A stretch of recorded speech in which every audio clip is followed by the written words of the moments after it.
Hey, this is Horner, and these are Chapter 3 solutions to the problems that you need to do out of the back of your book. For number 13, we have a cyclist. It's traveling 10 kilometers east in a time of 11 minutes and 40 seconds. They want us to find out what is the average velocity in meters per second. So this one's pretty easy. We have just a velocity, which we know we want the average velocity, and that's just equal to the change in the position all over the change, all over the change in time. So I'm going to move this back over. Here we go. Change in position over change in time. We have 10 kilometers east. We need to make that into meters. So we know that that is 10,000 meters. And we're going to divide it by the time.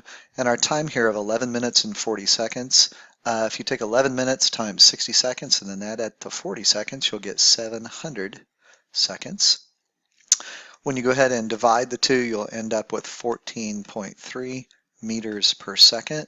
And because it says average velocity, we do also need a direction, and that would be east. That is number 13. For number 15, this one says in the game against the White Sox, baseball pitcher Nolan Ryan threw a pitch that measured at 45.1 meters per second. If it was 18.4 meters from Nolan's position on the pitcher's mound to home plate, how long did it take for the ball to get to the batter who was waiting at home plate? We're going to just act like the ball is traveling at constant velocity and we're not worried about it dropping at all. So not a very realistic problem, but it does kind of send home the point of how to rearrange the equation to solve for time. So here we've got an average velocity is equal to the change in, now I'm going to use delta x here for position instead of delta r, and we'll do delta t. We want to solve for time, so I'm just going to switch the places of the velocity and the time, and then plug everything in. We know it was 18.4 meters for our change in position, and then our average velocity here was 45.1 meters per second. Notice the meters cross off. That gives me 1 over a second, which means that the second now is right here. And when you do your math, you'll end up with 0.408 seconds. And that one is number 15.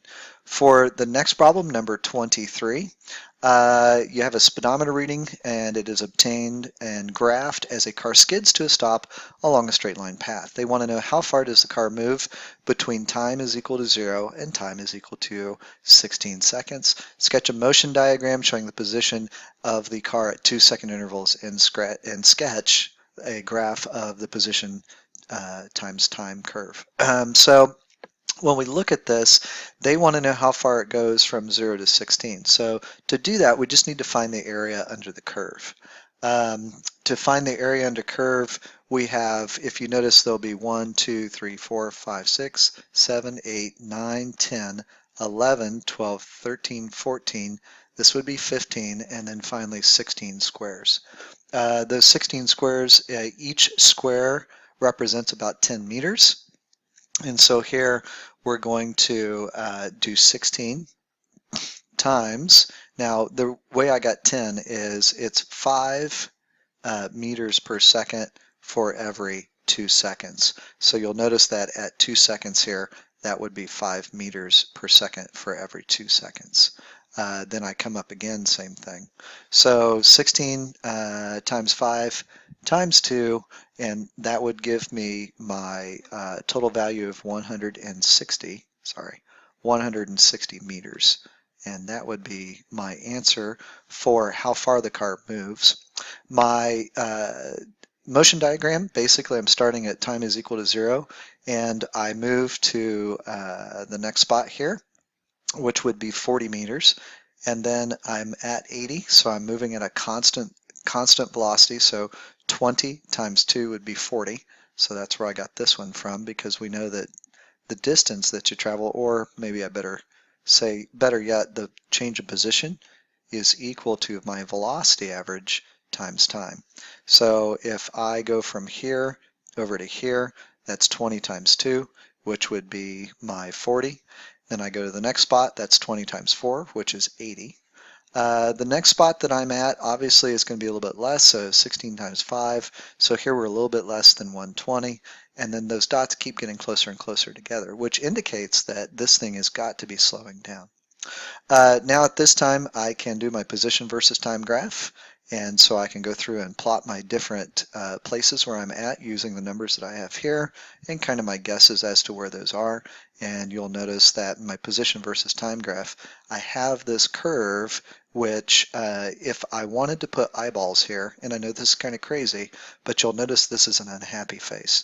Unhappy face really just means that it's slowing down or decelerating.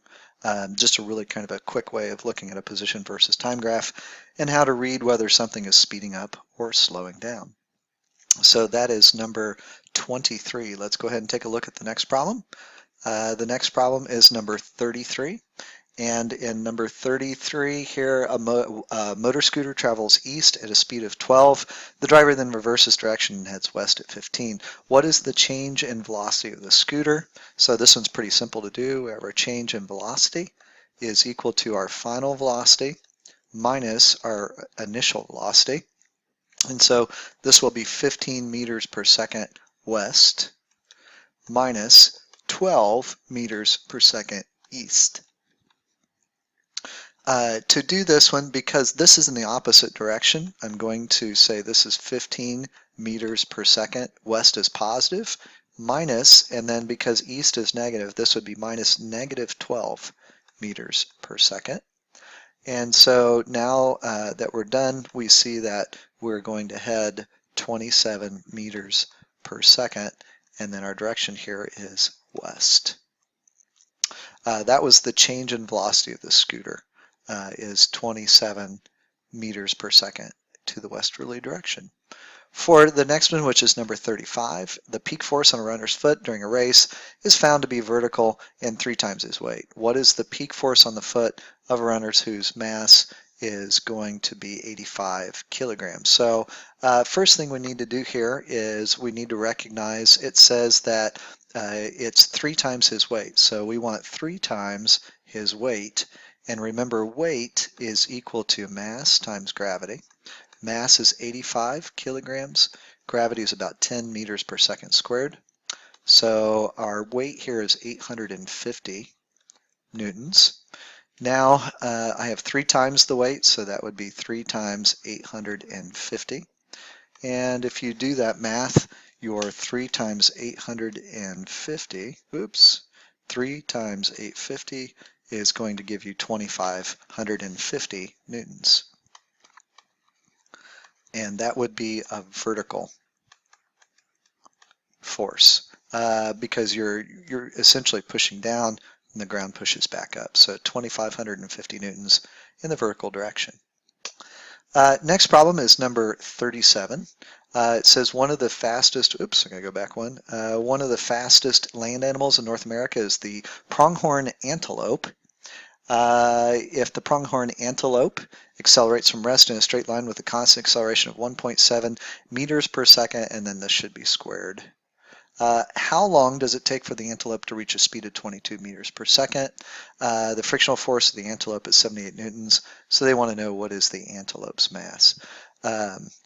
To start this one, we're just going to say that we know acceleration is equal to the change in velocity all over the change in time. And if they want to know how long, we can just rearrange our equation. Delta t is equal to the change in velocity all over the change in, all over the acceleration. Now we can plug everything in, so this would be 22 meters per second because that's the speed he reaches. And then we have a 1.7 meter per second squared acceleration. Again, the meters cross off, the seconds, one of the seconds on the bottom crosses off, the second on the top crosses off. Again, we've got 1 over a second, which leaves us with seconds, and 22 divided by 1.7 is going to be approximately 13 seconds. And that's letter A.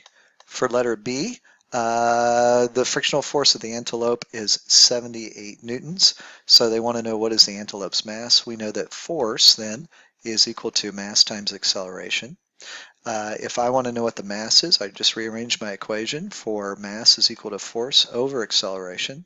The force they told us is 78 newtons, and when you divide by an acceleration of 1.7 meters per second squared. When you do that, you should end up with 46 kilograms because a newton over a meter over a second squared is actually just mass, which is kilogram. 37, next one is number 45. We have an 1100 kilogram airplane. Starts from rest and accelerates forward for 8 seconds until it reaches takeoff speed of 35 meters per second. They want to know what is the average forward force on the airplane during this time. So we know that the sum of the forces for this airplane is going to be equal to mass times acceleration. And we know that our acceleration is really just the velocity divided by time. So now we have everything we need. We've got 1,100 kilograms. We're going to multiply that times our velocity, which is 35. That's our change in velocity. So we went from 0 to 35. So that'd be 35 minus 0, which just puts 35 on top. We're going to divide that by 8 seconds. So 1100 times 35 all over 8 gives you about 4,800 newtons, rounded to just 2 significant digits, since that's what we have here, and actually also here. Number 52 is the next question. We have a 1,200 kilogram airplane, starts from rest and with a constant acceleration of magnitude 5 meters per second squared, reaches its takeoff speed in 9 seconds. They want to know what is the magnitude of the net force acting on the airplane during this time. They want us to sketch a free body diagram and label the magnitude of the forces, and then figure out what is its takeoff speed. So a pretty good little problem here. For letter A, we know that the sum of the forces are equal to mass times acceleration. So here our mass is 1,200 kilograms, and our acceleration is 5 meters per second squared. If we use standard units, we know that our final answer here should be in newtons, and so that will give us 6,000 newtons. For letter B, they want us to sketch a free body diagram. So if we think about this airplane during takeoff, we have a force up, and so this is the force of lift, so I'm going to say FL. We have a force pulling the plane down, and that is just the weight of the airplane, or the force due to gravity. And then here we have thrust, which is going in this direction. And so this would be the thrust, H-R-U-S-T, and it says, remember in A they wanted the magnitude of the net force on the airplane. So this is thrust. We also have a little bit of drag. So this would be the force of air, drag. This would be the force of thrust. But the number that we have here is actually a combination of the two. So I'm going to draw a derived vector, one that's just a combination of those two. So it needs to be a little bit shorter than thrust, but longer than air, because you subtract the two. And then this would be our net force in that direction. And we said that that net force is equal to 6,000 newtons. We have a 1,200 kilogram airplane, so I know that this is 12,000 newtons. And then the force of lift is also 12,000 newtons. It hasn't taken off yet, but it is trying to. Finally, in letter C, this one says, what is the takeoff speed? So for letter C, I know that acceleration is equal to the change in velocity all over the change in time. This is going to be equal to my final minus my initial velocity all over the change in time, and these are all vectors, so we better put vector notation on top. And so at this point we need to now find out what is that final velocity, okay, because we know the original velocity is 0. Let's go ahead and solve for this. So this would be VF minus VI is equal to acceleration times the change in time. I don't have a VI, so I just say my final velocity is equal to acceleration times the change in time. My acceleration is 5 meters per second squared, and they did this for 9 seconds, so it's 45 meters per second would be its takeoff speed. Okay, that's number 52. Let's go ahead and take a look at the next one. This one is number 59, and I've got a astronaut playing shuffleboard on Earth. There's a puck that person is pushing with the 2 kilograms. That puck has a mass of 2 kilograms, and then between the board and the puck there's a friction coefficient of 0.35 for static friction and for 0.25 for kinetic. If she pushes on the puck with a force of 5 newtons, they want to know, will it move? So to do this for letter A, first thing we're going to do is we're just going to say that we need to overcome that force of static friction, the maximum, and that's equal to mu s times n. So it's equal to, because it's the max, which would be equal to mu s times m times g. We plug everything in now, we get 0.35 times 2 kilograms times 9.8 meters per second squared. We could also use 10 here, but let's use 9.8, see what we get. When we're done, we get 6.9 newtons is going to be greater than that 5 newtons. And so the puck there would not move because the force of friction is greater than the force that they're pushing with, which is that 5.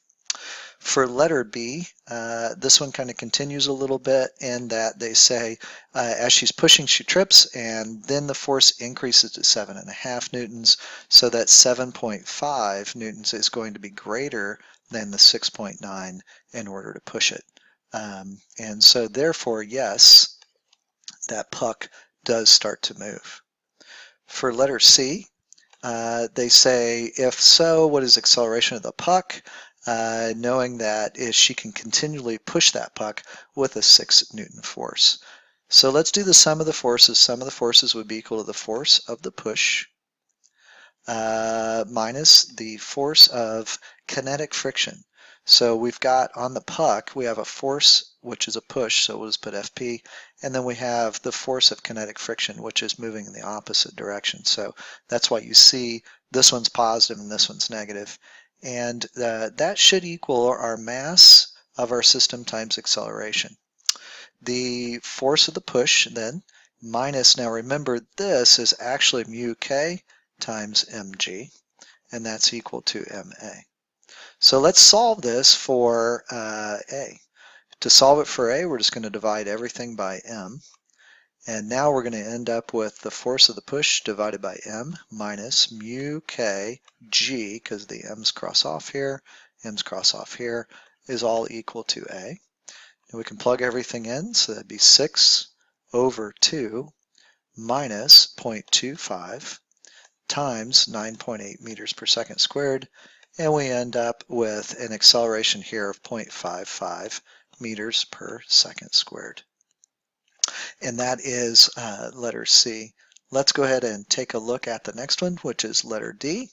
In letter D, it says she carries her game to the moon, and she again tries to push on the puck with a force of 6 newtons forward.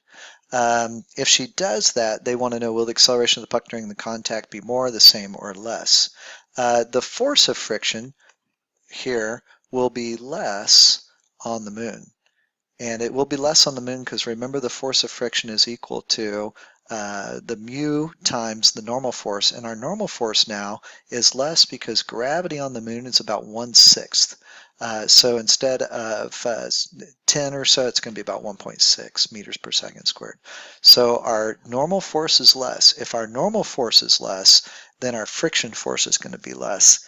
And with the friction force less, our acceleration should be much bigger. So here we're going to have F push over the mass minus mu k times g, and we said that g is a lot less. If this is less, there's not as much to subtract from the push, and so our acceleration should increase. The very last problem that we need to go through here is number 60. We have a 2 kilogram toy locomotive pulling a 1 kilogram caboose. The frictional force on the track of the caboose is about 1.5 newtons backwards along the track. And the train's acceleration is about 3 meters per second squared. So they want to know, what is the magnitude of the force exerted by the locomotive on the caboose? All of the forces in the y direction we know are equal to 0. And so we don't really need to worry about the force due to gravity and the normal force because they are equal and opposite. We do have a force pushing it in this direction. So there's our force. And we have friction that's acting in the other direction. So we know that there's an overall acceleration acting to the right. Let's go ahead and solve. So now we have the force of in the x direction is equal to the force of the push minus the force of friction, and that's equal to the mass times acceleration in the x direction. So if I take this and I just solve it for F would be equal to mass times acceleration in the x plus that force of friction. So this is going to be equal to 1 kilogram times acceleration, which we said was 3, plus, and now we have 0.5 newtons is that force. So here's the 1 kilogram caboose, that's where this came from. We had a 3 meters per second squared acceleration, and then we have a 0.5 newton force. So when you do that, you should end up with 3.5 newtons, and that is the force in the x direction. And that is the end of the problems.